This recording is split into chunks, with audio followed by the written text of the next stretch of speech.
India needs a progressive policy on Myanmar. In this article, we will discuss what type of policy India needs related to Myanmar. What is issue? In July month, the Myanmar junta ended the country's state of emergency and called for elections in December.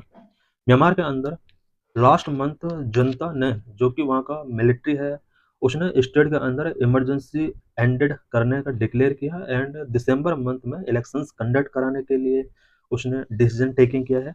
Military in Myanmar which overthrew the elected civilian government in February 2021 continue to kill men and displace its own people. Myanmar के अंदर military ने 2021 में elected civilian government को ओवरथ्रू किया था and उसके बाद continue civilian का किलिंग इन्होंने किया एंड पीपल को डिस्प्लेस करने का भी इन्होंने काम किया. India has still fastly maintain formal relations with this region which has so far murdered more than 5000 people and displaced some 2.5 million people.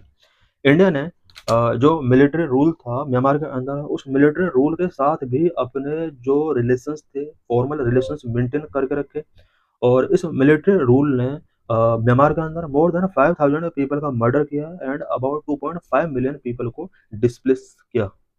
2021 military coup and the civilian armed struggle in Manipur. ये Myanmar होना चाहिए था. Myanmar के अंदर 2021 में military coup हुआ और civilian armed struggle continue तब से लेकर अब तक यहाँ पर चल रहे हैं. मिलिट्री coup इन 2021.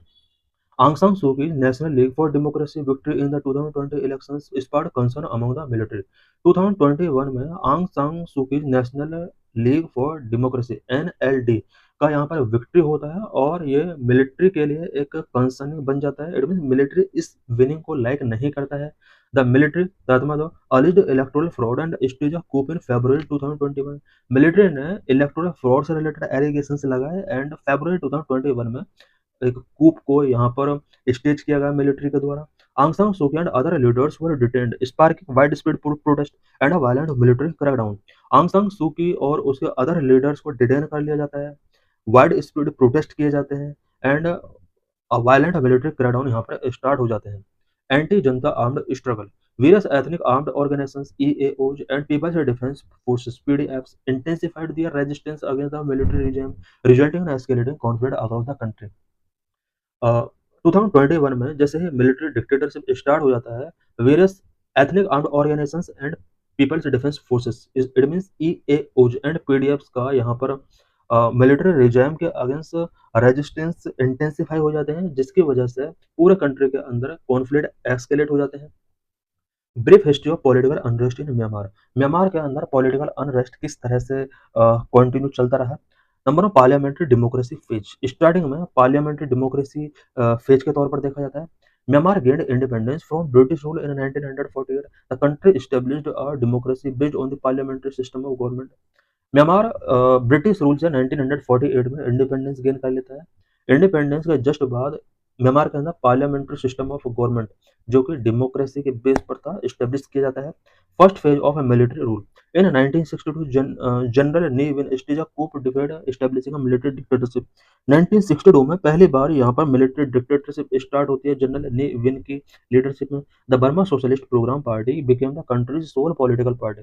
मिलिट्री डिक्टेटरशिप के बाद म्यांमार के अंदर BSPP, Burma Socialist Programme Party, ये म्यांमार की सोल पॉलिटिकल पार्टी बन जाती है. फिर जो political conflict within the military, military के अंदर भी कुछ पॉलिटिकल कॉन्फ्लिक्ट होते हैं. इन 1988 general Saw Maung seized control of the government overthrowing the BSPP due to wide spread economic decline and corruption. 1988 में गवर्नमेंट का control general Saw Maung seize कर लेता है और BSPP को कुछ इकोनॉमिक डिक्लाइन एंड करप्शन की वजह से ओवरथ्रो कर दिया जाता है. How the military continue to rule under the State Peace and Development Control Council. यहाँ पर अभी जो 1988 में हम देख रहे हैं जनरल सामोंग, ये भी एक तरीके का मिलिट्री रूल ही होता है, बस यहाँ पर चेंज किया जाता है. BSPP को यहाँ पर ओवरथ्रो कर दिया जाता है. इसकी जगह पर अब SPDC State Peace and Development Council यहाँ पर लेकर आया जाता है. Phase of democratic transition. In 2010 the SPDC held elections paving the way for a quasi-civilian government. 2010 में SPDC State Peace and Development Council यहाँ पर इलेक्शंस कंडक्ट कराता है और इलेक्शन कंडक्ट कराने के बाद क्वासी सिविलियन गवर्नमेंट का जो वे होता है वो सेट किया जाता है। आंग सान सू की national league for democracy won the 2015 election. 2015 में भी इलेक्शन होते हैं और इस इलेक्शन में आंग सान सू की जो national league for democracy NLD होती है, इसकी यहाँ पर विनिंग होती है। Issue of massive influx of refugee in India. India के लिए जो सबसे बड़ा इशू है वो रिफ्यूजीज का मैसिव इन्फ्लक्स है। Massive influx of refugees in India. Current ongoing armed struggle between the military junta and the People's Defense Forces in the Chin region, Sagaing region, have led to massive influx of refugees in India, especially in Mizoram and Manipur. Because Myanmar के अंदर long time से military Janata and PDF के बीच में बहुत ज़्यादा armed struggle चल रहे हैं। इसकी वजह से रिफ्यूजीज का इंडिया में मैसिव इन्फ्लक्स हुआ है, स्पेशली इंडिया के north eastern state Mizoram and Manipur के अंदर। This emerged as a tension between India and Myanmar as these have been linked to the violent ethnic clashes, drug trafficking and smuggling. Massive influx जो हो रहा है India और Myanmar के बीच में, इसने टेंशंस को इमर्ज किया है बिकॉज इस मैसिव इन्फ्लक्स की वजह से भी कुछ ethnic clashes, drug trafficking and smuggling जैसी एक्टिविटीज इंडिया के अंदर बढ़ रही हैं। 95,600 refugees from Myanmar had moved into India, according to UN High Commissioners for Refugees estimates as of December 31, 2024. Approximately 95,600 refugees from Myanmar had moved into India. UN high commissioner के according दिसंबर 2024 तक India के अंदर Myanmar की तरफ say about 95,600 refugees का migration हुआ। Of these about 73,400 refugees reportedly reached India after the recent military coup। Recent military coup के बाद इंडिया के अंदर अबाउट 73,400 रेफ्यूजीज इंडिया के अंदर रिपोर्ट किए गए। Porous border are difficulty, because India और म्यांमार का जो बॉर्डर है वो काफी पोरस है, ये भी एक डिफिकल्टी है। Due to the porous border it is difficult to accurate estimate the number of Myanmar refugees in India. India के अंदर नंबर ऑफ रिफ्यूजीज को एस्टिमेट करना इसलिए भी डिफिकल्ट है क्योंकि इंडिया और म्यांमार का जो बॉर्डर है वो काफी पोरस बॉर्डर है। The influx of Myanmar refugees has generated diverse responses in India north eastern state. एक सबसे बड़ा चैलेंज जो है वो ये है कि इंडिया का जो नॉर्थ ईस्टर्न स्टेट है, रिफ्यूजीज का जो इन्फ्लक्स हो रहा है, उनका कोई डाइवर्स रिस्पॉन्स है। कुछ लोग चाहते हैं कि ये जो रिफ्यूजीज आए हैं ये उनके रिलेटिव हैं, और सभी लोगों के इस पर डाइवर्स रिस्पॉन्स है। Considerable empathy for the refugees by north eastern. In Mizoram, various civil society organizations and the state government has shown considerable empathy for the refugees due to their shared ethnic identity. Shared ethnic identity की वजह से north eastern के कुछ state such as Mizoram इन refugees के प्रति कुछ empathy show कर रहे हैं। Disturbing the fragile ethnic balance इन मणिपुर। मणिपुर के अंदर जो एथनिक बैलेंस है वो बहुत ज़्यादा डिस्टर्ब हुआ है। इन Manipur there are concern that the influx of refugees is disturbing the fragile ethnic balance and has become an important variable in the मैती-कुकी conflict. Manipur जैसे स्टेट के अंदर फ्रेजाइल एथनिक बैलेंस यहाँ पर डिस्टर्ब हुआ है, और मणिपुर के अंदर जो मैते कुकी कॉन्फ्लिक्ट हैं, इस तरह के जो कॉन्फ्लिक्ट हैं वो कहीं ना कहीं इन इन्फ्लक्स की वजह से ही इंक्रीज हो रहे हैं। Should FMR be abolish? FMR में फ्री मूवमेंट रिजिम, क्या इसको एबोलिश कर देना चाहिए? FMR should be abolished to maintain internal security and to maintain the demographic structure of India north eastern state bordering Myanmar. Free movement regime का जो system है internal security को maintain करने के लिए उसको अबोलिश कर देना चाहिए। साथ ही इंडिया का नॉर्थ ईस्टर्न स्टेट के अंदर डेमोग्राफिक स्ट्रक्चर को मेंटेन करने के लिए बहुत ही इंपॉर्टेंट है।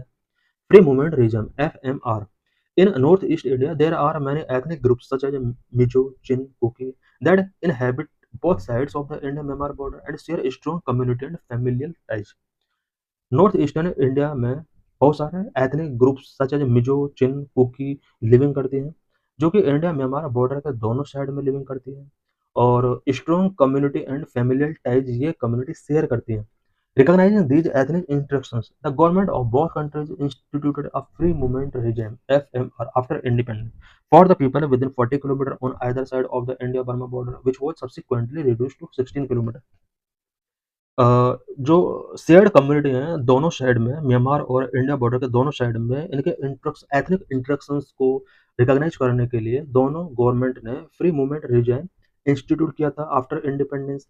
और स्टार्टिंग में 40 किलोमीटर बॉर्डर एरियाज के लिए ये स्टार्ट किया गया था, बाद में इसको रिड्यूस करके 16 किलोमीटर कर दिया गया। It means India Myanmar border के 16 किलोमीटर के अंडर ये जो कम्युनिटी हैं जो अपना शेयर एथनिक सिस्टम शेयर करती हैं, ये 16 किलोमीटर के अंडर मूवमेंट कर सकते हैं। The FMR allowed people in the designated areas to move across the border without any paperwork such as visa। FMR के लिए किसी टाइप के पेपर वर्क या वीजा की जरूरत नहीं है, वो बॉर्डर एरियाज में एक कंट्री से दूसरे कंट्री ट्रेवल कर सकते हैं। Additionally a wide range of economic activities such as border huts were established to encourage local cross-border trade and promote livelihood। Cross border trade and livelihood को promote करने के लिए wide range of economic activities border areas में start की गई, such as border hertz यहाँ पर establish किए गए। In Manipur there are concern that the influx of refugees is disturbing the fragile ethnic balance and has become an important variable in the Meitei Kuki conflict. Manipur के अंदर refugees का जो इन्फ्लक्स हुआ है, इसकी वजह से फ्रेजाइल एथनिक बैलेंस जो मणिपुर का है वो काफ़ी डिस्टर्ब हुआ है, और इसकी वजह से मैते कुकी कॉन्फ्लिक्ट रेज हुआ है मणिपुर के अंदर। What is urgent requirement? Urgent requirement क्या है? Number need to arrest consolidation of unhealthy relations. दोनों कंट्रीज के बीच में है जो अनहेल्दी रिलेशंस हैं उसको कंसोलिड अरेस्ट करने की जरूरत है, उसको प्रिवेंट करने की जरूरत है। To ensure peace in the region the consolidation of unhealthy relationship between Indian insurgent group and armed group across the border need to be arrested. For this it is imperative to engage various ethnic organisation in Myanmar. Myanmar के अंदर जो various ethnic organisations हैं उनके साथ हमें engage करने की जरूरत है। Number 2, need to provide humanitarian relief. Humanitarian relief provide करने की नीड है। There is also an urgent need to provide increased humanitarian relief and, in long run, develop healthcare and educational infrastructure in Myanmar and near the border with Manipur and Mizoram in India। India को चाहिए कि Myanmar से जो भी influx हो रहा है humanitarian need उन्हें प्रोवाइड करें। साथ ही इंडिया और म्यांमार दोनों कंट्रीज जो health care and educational infrastructure और बॉर्डर एरियाज में डेवलप करें। Number 3, move towards a more federal democratic polity. दोनों कंट्रीज को चाहिए कि फेडरल डेमोक्रेसी डेवलप करने के लिए म्यांमार के अंदर कोशिश करें। India in collaboration with the select neighbours of Myanmar must nurture all the stakeholders in that country to move towards a more federal democratic polity. India के लिए जो सबसे इम्पोर्टेंट है वो ये है कि म्यांमार के जितने भी नेबर्स हैं उनके कोलैबोरेशन के साथ म्यांमार के अंदर more federal democratic polity establish करने के लिए कोशिश करना चाहिए। India needs a more progressive value driven Myanmar policy. India को more progressive value driven Myanmar policy follow करने की जरूरत है। India needs a more progressive value driven Myanmar policy that works in favour and not against its national interest. India ऐसी progressive value driven Myanmar policy follow करे जिससे इसके national interest protect रहें, इसके अगेंस्ट नहीं होना चाहिए। This new policy should have two key pivots namely democracy and human security. India के द्वारा फॉलो की जाने वाली पॉलिसी के 2 पिवोट होने चाहिए, democracy and human security. It means Myanmar के अंदर डेमोक्रेसी स्टेब्लिश होना चाहिए, ह्यूमन सिक्योरिटी का वहाँ पर सबसे ज़्यादा इंपॉर्टेंस दिया जाना चाहिए। Indian government therefore needs to take 4 interlocking steps immediately. India को 4 इंटरलॉकिंग स्टेप्स इमीडिएटली फॉलो करना चाहिए। Number 1, India needs to use its credentials as the largest federal democracy in the region to sharpen its influence in the Myanmar। Because India का largest federal democracy के तौर पर credentials हैं, पूरे world में India को लार्जेस्ट फेडरल डेमोक्रेसी के लिए जाना जाता है। इन क्रेडेंशियल्स का यूज इंडिया म्यांमार के अंदर कर सकता है और म्यांमार को इन्फ्लुएंस कर सकता है। Myanmar's pro democracy political elites and civil society have looked up to India as a model of federal democratic union with a well power sharing arrangement between the centre and the various state. Myanmar के अंदर जो pro democratic political elites हैं, civil society हैं, वो India की तरफ lookup कर रहे हैं बिकॉज इंडिया के अंदर फेडरल डेमोक्रेटिक मॉडल है और स्टेट और सेंटर के बीच में जो पावर शेयरिंग अरेंजमेंट है वो बहुत ही वेल पावर शेयरिंग अरेंजमेंट है। यही वजह है कि म्यांमार के pro democracy political elites and civil society आज इंडिया की तरफ देख रहे हैं और इंडिया को भी अपने इन क्रेडेंशियल का यूज म्यांमार के अंदर करना चाहिए। Second, India needs to immediately hold all weapon sales to the Myanmar military. Myanmar military के लिए इंडिया बहुत सारे वेपन्स सेल कर रहा है, इमीडिएटली इन्हें हमें होल्ड करना होगा। Indian state-owned military hardware manufacturers have sold a range of non-lethal and semi-lethal equipment to the Janata since the 2021 coup। 2021 coup के बाद इंडियन स्टेट-owned military hardware manufacturer वहाँ की मिलिट्री को non lethal and semi lethal equipment sold कर रहे हैं। Indian Air Force transferred a bag of 52 items including navigation and communication parts to its Myanmar counterpart. Indian air force ने 52 items का package Myanmar को transfer किया है, specially navigation and communication parts वहाँ पर ट्रांसफ़र किए हैं.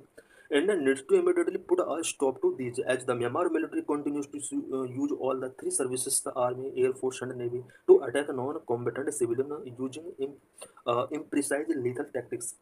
इंडिया को इन सभी ट्रेड्स को स्टॉप करना होगा बिकॉज म्यांमार की जो मिलिट्री है वो आर्मी, एयरफोर्स एंड नेवी का यूज करके वहाँ की सिविलियन के खिलाफ अटैक कर रहे हैं.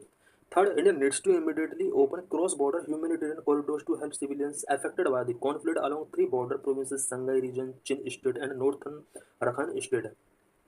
इंडिया को चाहिए कि वो cross border humanitarian corridor civilians के लिए इस्टेब्लिश करें, specially Sagaing region, Chin state and northern Rakhine state के अंदर जो भी माइग्रेंट पीपल हैं या जो भी इमिग्रेंट्स हैं उनके लिए वहाँ पर ह्यूमैनिटेरियन कॉरिडोर इस्टेब्लिश करें.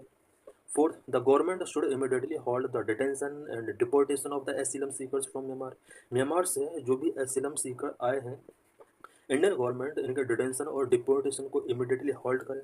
This is specially so in the case of Manipur where the government has so far deported 150 asylum seekers to Myanmar. Manipur के अंदर मणिपुर गवर्नमेंट ने अबाउट 115 एसिलम सीकर्स को डिपोर्ट किया है. इस तरह की एक्टिविटीज को बंद करना होगा. These are people who entered India not because they wanted to or with mal intent, but because they were forced to. ऐसा इसलिए ज़रूरी है बिकॉज ये जो पीपल इंडिया में एंटर किए हैं ये एंटर किए नहीं बल्कि इन्हें एंटर करने के लिए मजबूर किया गया है. इनका कोई मेल इंटेंट नहीं है और इन्हें फोर्स किया गया है. Conclusion, with political uncertainty in Bangladesh and civil war in Myanmar, the prospect of North East India enhanced external economic engagement is dim at the moment. Bangladesh के अंदर पॉलिटिकल अनसर्टेनिटी है एंड म्यांमार के अंदर सिविल वॉर है. इस वजह से north East India का जो एक्सटर्नल इकोनॉमिक एंगेजमेंट को इन्हांस करने का जो प्रोस्पेक्ट है वो डिम हो रहा है. Therefore the Indian government will have to spend more resources to maintain economic growth in the region. इसलिए इंडियन गवर्नमेंट को नॉर्थ ईस्टर्न स्टेट के अंदर इकोनॉमिक ग्रोथ को मेंटेन करने के लिए ज़्यादा से ज़्यादा रिसोर्स पर स्पेंड करना होगा. Long term border management practices in North East India should be increase economic interactions with south east Asian countries. India को चाहिए कि वो नॉर्थ ईस्ट इंडिया के बॉर्डर मैनेजमेंट का लॉन्ग टर्म सॉल्यूशन निकाले so that south east Asian countries के साथ economic interactions को इंक्रीज किया जा सके.